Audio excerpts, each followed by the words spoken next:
What's up to all my bikers out there? It's been a while. My name is Getty, and basically before I get onto the video, I wanted to congratulate everyone with a new year. Happy New Year. Hopefully you'll do lots of riding in 2023, and I hope all of you had a fun and lovely time with your family and friends over Christmas. Now, before I get into the actual video, I want to talk about a little giveaway that I'm doing. So I'm giving away the Lego Technic kit of the DUCATI Panigale V4R motorbike. My little brother has the same kit. He built it up and it looks very realistic. It looks very cool. So I thought, why not give a similar kit away to one of my subscribers? If you're interested in winning the giveaway, you must live in the UK, and the giveaway will be live for a week. And in order to enter the competition, all you have to do is number 1, subscribe to my YouTube channel, number 2, leave a comment that you subscribe, and number 3, just share the video. Alright, now let's get into the actual video. So, have you been living under a rock or rocks and know nothing about bikes at all? Do you need someone like me, Getty? And that's actually me on the screen with my girlfriend in Norway. Yeah, it's actually me. To explain to you why it is fun to do a wheelie on a motorcycle. Well, it's just fun. It's just fun, and I don't want to come across rude. I'm sorry if I did, but it's just fun. I also think if you're not getting onto wheels, if you're not riding, you're not really benefiting yourself, and that makes me sad. I think biking is also much more fun on one wheel anyway. I think ask any biker and they'll agree. Of course, only do it in a safe environment. Okay, let's start again. So my name is Getty, and I like motorcycles a lot. Probably too much. I could spend hours and days talking about them, which is probably not normal. And my passion for bikes, squeaky chair, sorry. My passion for bikes started in a strange way, but that can be a topic for another video. Also, to prove to you how much I love riding, you can go to my channel and see 2 videos from my London to Norway 2020 tour. I did 5,000 miles on Fireblade, but that's, again, let's discuss this on other videos. I'm going to do more videos on my tour. That's a separate topic. So today what I want to do is I want to take a few minutes and extend the hand of friendship to a fellow motorist and try to bridge the gap between drivers and riders. Because let's be honest, in recent years the relationship has been quite rocky. And we'll basically be looking at some of the things that bikers do while they're riding and explaining them at the same time, which may confuse drivers as they're on the road with the motorcycles at the same time. So I don't want you to be like the guy on the screen screaming and shouting at bikers. I want you to feel comfortable driving next to bikers and being on the same road. Some of the things, as I mentioned, may seem reckless, but they actually aren't, and I hope this video will clear the air and make you realize that both drivers and bikers can sit in the same room, sing the same song, drink whatever they're drinking, and yeah, just have fun. Okay, I'm joking. Bikers are always much more fun and much more cool than the car drivers.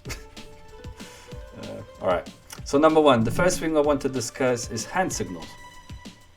There are numerous hand signals out there that bikers use to communicate, and they can communicate about a bunch of things, which can start from speed to I need to take a leak really quickly to raise the next petrol station. Riders use these universal hand signals to share information with others that are riding, or even with complete strangers. Sometimes bikers have hand signals that are universal as well, which other car drivers should really be paying attention to, I think. In this video I will cover the most common ones. First and most common one is the biker wave. This is when 2 riders pass each other, hold out the left hand with 2 extended fingers. That's basically a what's up to bikers. Originally it meant 2 wheels down, which is a shorthand for ride safe, but since then it's basically formed to a universal greeting. The second signal you'll see bikers exchanging is tapping the top of the helmet. This basically means that a biker spotted a police car and is informing everyone else to ride carefully. Also, sometimes you'll see a whole line of bikers slowing down or moving to the other lane. That's your once in a lifetime opportunity to flow past all the bikers and distract the cop for 10 seconds. I'm joking. I never say this. I never said this to you. Of course, if you see bikers do this, just act like a normal person. The last signal that I will explain is when a bike is holding out their hand or palm out, or somehow is flapping their arm. This does not mean they're trying to take flight with history's daredevils. But rather, it means that everyone should slow down. Maybe there's a sharp turn, maybe there's rocks on the road or something else on the road. Just basically stay off the throttle and take it easy. Number two, why do bikers ride with the indicators on? They've been turning for a long time and riding for 15 minutes and they've not done it. It's confusing me. Is that a green light for other vehicle drivers, car drivers in the road to pull up next to them and basically scream, "Idiot, get off the road"? No.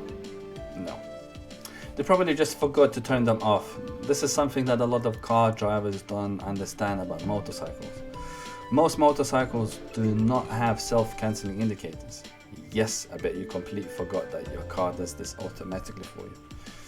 Because you've never had to do it yourself and you've assumed every vehicle does it for you. The situation is different with motorbikes. You need to cancel the indicator yourself, and a lot of the times riders simply just forget. I know quite a few riders that forget.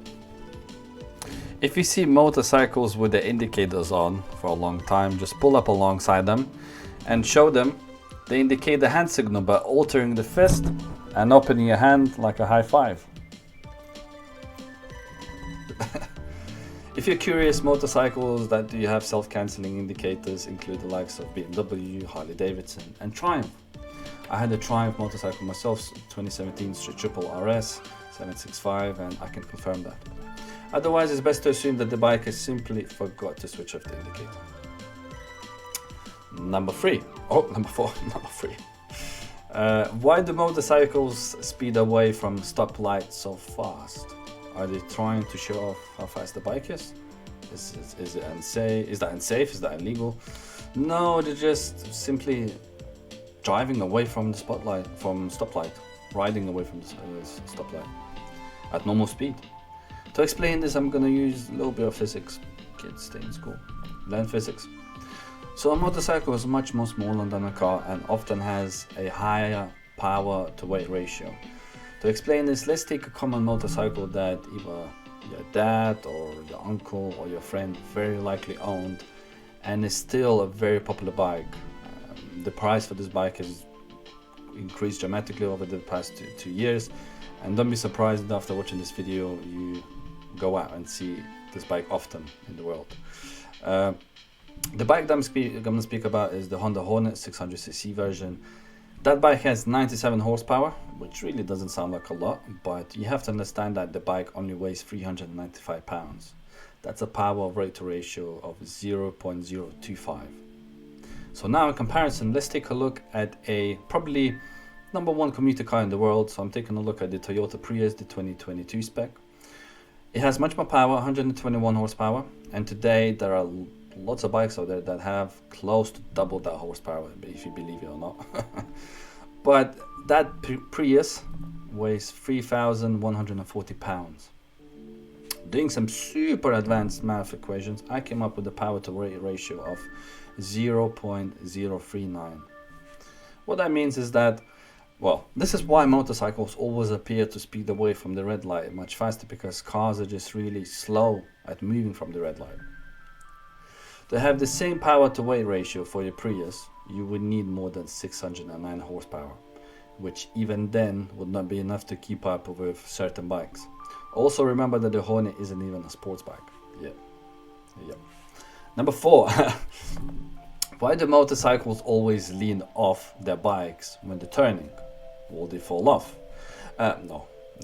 It's completely normal, and without getting too technical, since the brains are probably under pressure from the math work that we did earlier on. Basically what happens here is that motorcyclists are trying to use their weight to decrease the amount of lean angle that the bike needs to maintain the same speed. Less lean angle means they have more grip between the tires and the ground, meaning they can go through a corner faster and more safely. Worth to point out that This makes a major difference in riding only when a motorcycle is used on track where riders push them to the limits, and any single dingle is an advantage over their competitor and is the difference between a quicker lap time and the bike sliding out from underneath you. On the street, the only time you'll see riders leaning off the bikes like crazy is when they're speeding down a twisty section of a road and they're trying to be like a street Marquez. This can apply both to rookies and veterans. In other cases, leaning off the bike is an advantage on the street when it's raining and when the rider wants to keep the bike up as straight as possible. But otherwise it's just a really satisfying feeling. And leaning is one of those things that really separates motorcycles from car drivers because it is a much more physical experience. Your body weight impacts handling of a motorcycle much more than a car. Even more than crazy futuristic looking go-kart things, concept things that nobody can afford. They can see on screen right now. Riding a motorcycle is truly and honestly a unique experience. If you're interested to know what it feels like, you can try the MSF course in the US or the Introduction to Motorcycle course in the UK. You'll have a lot of fun and you'll learn a lot as well. Number 5, got that correct now. Why do motorcycles slow down without turning their brake lights? There is a very clear and simple explanation for this, which is engine braking. Motorcycles are several times lighter than cars, and engine braking has a much more important effect on a bike. Let's explain what riders do here, and more importantly what they don't do here, so you know why this happens. Usually when a motorcyclist comes to a stop, they pull the clutch in and apply the front brake to slow down. This is how it's taught in the MSF and ITM courses, because you use the front brake and the light in the brake light comes on. On the other hand, experienced riders know that they can use engine braking to stop the bike even to a full stop without even touching the brake levers. Motorcyclists can just downshift and allow the engine to do all the work instead, which feels very fun. I've done it. As you get to rev your bike and listen to that sweet exhaust sound, due to the thrilling sound of the exhaust, depends what exhaust you have, you can make someone else's typical Wednesday commute to the office so much more fun, especially if you have a quick shifter. Sometimes though, bikers develop a bad habit of not pulling in the front brake lever when they downshift a gear, meaning the brake light won't illuminate, won't come on. It's a common mistake and one that bikers are likely making without even realizing it. I can vouch that the bikers are not trying to brake check other road users or ruin someone else's day on purpose. These are bikers that probably not so observant to the fact that they're slowing down in front of you without flashing the brake light. If you must know, there are some lights that are activated by G-forces and turn on when they sense the motorcycle is slowing down. But those are optional mods for bikes and they don't come stock and they cost a lot as well. As a biker, I think the best thing that car drivers can do behind a motorcycle is just leave a little bit more space between, both of you. Even if they do have, if the bike has the back brake light on, sorry, lost my words, as they'll come to a full stop much faster than you anyway. Thank you. And the last thing you'd want is to have an accident to rear end a motorcycle. Seriously, please try not to do that. It's nearly happened to me and it's really scary and dangerous at the same time. Number 6, need 2 hands here. Why on earth is that biker standing up on the motorcycle? There's actually a ton of reasons why that may be the case. I'll try and explain the most common ones to you today. First, maybe there could be potholes or some sort of obstacles in the road that they have to ride over. When motorcyclists have to go over a bump, it's really nice to stand up and let the knees take the impact rather than your spine. And yes, motorcycles have suspension components to make the ride smoother, but it's also easier for bumps on the road to put the suspension to work than in the car. Much more easier, basically. A lot of high performance motorcycles have super stiff and rear suspensions meant for cornering, so when the rider goes over some cracks in the road, it would feel like driving a curb in the car. Second scenario could be that the ride, oh, my microphone. Second scenario could be that the ride is simply stretching out. Being honest, most motorcycles are nowhere near as comfortable as cars, as they don't have air conditioning, they don't have wind protection. 99% of the seats that they have, basically they feel like they're made out of wood, and you can't even start comparing it to the soft pillow type car seats that exist today. I don't even know what the car seats are made of actually. Also, standing on a bike is a good way to allow blood to flow to the muscles that have been tense for a while, or even to just fart to release some air out. Yep. It's funny because even the passengers sometimes can smell the bike rider farting. Number 7. Why do people ride dirt bikes on the street? There's a really easy explanation for this, and it's a very common question asked by the people who think motorcycles are either crotch rockets, sport bikes, or Harleys. No need to be ashamed, don't worry. There are many folks that only see sports bikes or cruises in the area, but the reality is that there are more than 600 million registered motorcycles in the world, which are suited for different types of riding and use. The people who are riding dirt bikes are probably on dirt bikes on the road. They're probably on dual sport motorcycles, which are street legal versions of dirt bikes. They're meant for riding on road and off road in equal measures, or maybe they're on a supermoto, which is a dirt bike that has sport bike wheels and sport bike tires, and handle really well on corners, and it's very easy to do cool wheelies with them. Sorry, I can't speak anymore. Or the dirt bike could actually be an adventure motorcycle, which is meant for long distance riding, both on and off road. And there are many different types of adventure motorcycles that are built for different purposes, and there's just so many of them. I think this is a topic for a future video for sure. Also, not all sports bikes are built the same. So there are super sports, there are sport touring bikes, and so on. Basically, if you're the kind of individual that doesn't want to ride a bike because you don't want to be a Hells Angels lookalike, or a total douchebag on a crotch rocket, you may find that it will take you time to find the right motorcycle. But my advice would be just to be patient, and you never know. You might feel confident enough, and you might start riding. Oh, go back to riding. It depends on your situation and your story.